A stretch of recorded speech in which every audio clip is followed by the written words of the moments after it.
गांव का देसी खाना। भारत का गांव अपने आप में एक अनोखी दुनिया है। वहाँ की मिट्टी की खुशबू, तालाब का पानी, खेतों की हरियाली और लोगों का अपनापन सब मिलकर एक अलग ही माहौल बना देते हैं।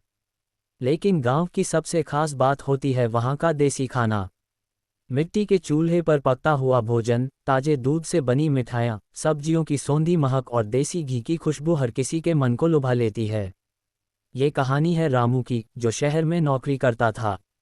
कई साल से वह गांव नहीं गया था। उसे शहर की भाग दौड़ और मशीनों की जिंदगी में फंसकर लगता था कि अब सब कुछ बदल गया है।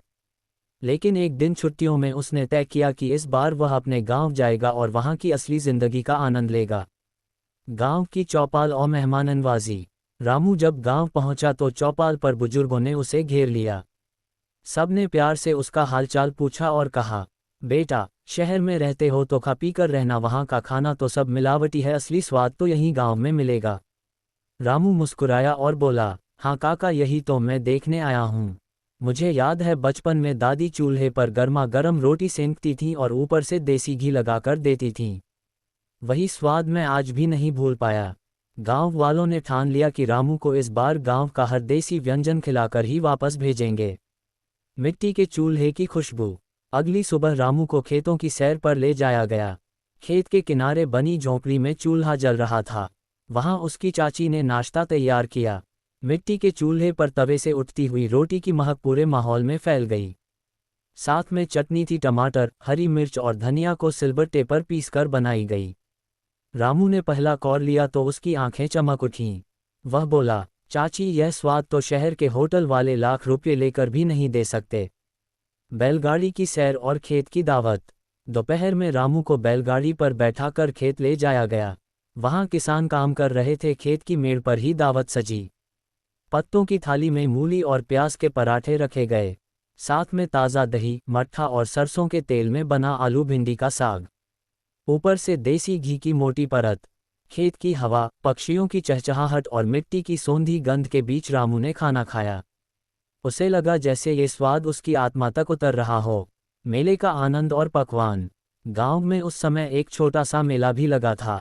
रामू अपने दोस्तों के साथ वहां गया। मेले में पकवानों की भरमार थी, गर्मा गर्म जलेबी, खस्ता कचौड़ी, आलू की सब्जी और गुड़ से बने गज़क। रामू ने एक एक चीज़ का स्वाद लिया। गुड़ और तिल से बनी गज़क का मीठा स्वाद उसके बचपन की यादें ताज़ा कर गया। वह बोला, यार, शहर में तो चॉकलेट और पेस्ट्री मिलती है, लेकिन ये देसी मिठाई दिल को सुकून दे रही है। दादी का हाथ का खाना।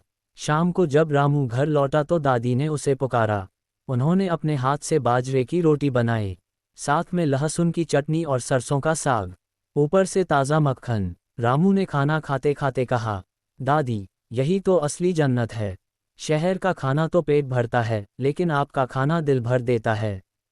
दादी मुस्कुराईं और बोलीं, बेटा, देसी खाना सिर्फ स्वाद नहीं, सेहत भी देता है। इसी वजह से गांव के लोग कम बीमार पड़ते हैं।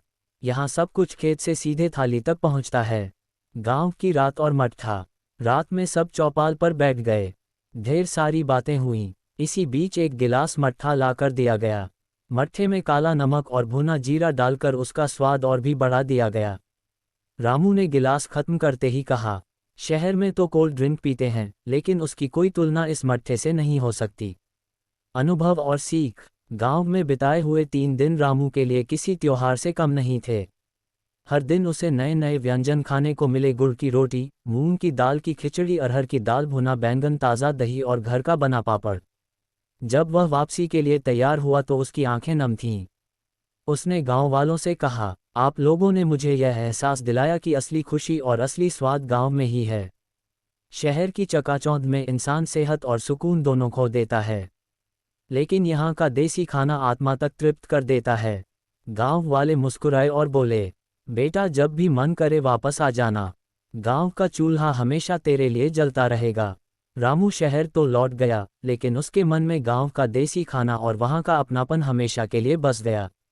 उसने ठान लिया कि अब वह साल में 2-3 बार गांव जरूर जाएगा और वहाँ का देसी खाना खाएगा।